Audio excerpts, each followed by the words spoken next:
បាទស្ដីពុកម៉ែបងប្អូនទាំងអស់ដែលតាមដានទស្សនាវីដេអូនេះបងប្អូនថ្ងៃនេះខ្ញុំមកបង្ហាញ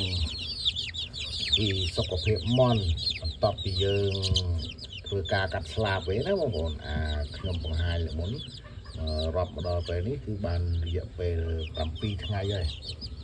បងប្អូនឃើញថាប្លែកមន់ដែលយើងធ្វើការកាត់ស្លាបកាត់កតុយ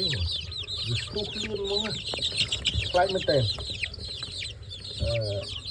សុខភាពវាក៏ល្អទៀតបងប្អូនហើយប្រមាណដូចជាសកប់ឥឡូវវាធម្មតាវាទៅជាកម្លាំងភ្លាវខ្លាល្អបងប្អូនអញ្ចឹងខ្ញុំជឿថាការកាត់ស្លាបនេះគឺវាអាចទទួលបានលទ្ធផលល្អ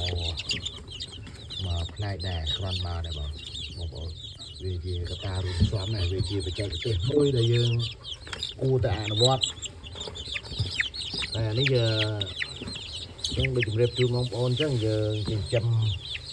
លក្ខណៈគ្រួសារយើងអាច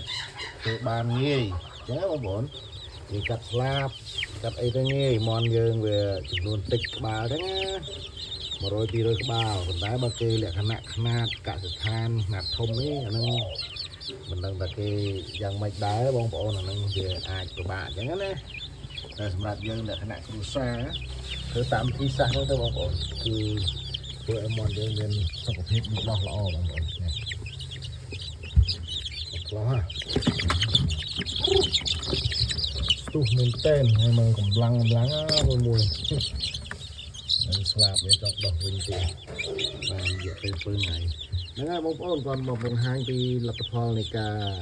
យើងកាត់ស្លាបបងប្អូនធ្វើឲ្យមន់មានសុខភាពល្អអញ្ចឹងហ្នឹងហើយអរគុណច្រើនបងប្អូនបើមានវិធីសាស្ត្រអីផ្សេងទៀតខ្ញុំនឹងចែករំលែកជូនបងប្អូនទៀតបាទអរគុណ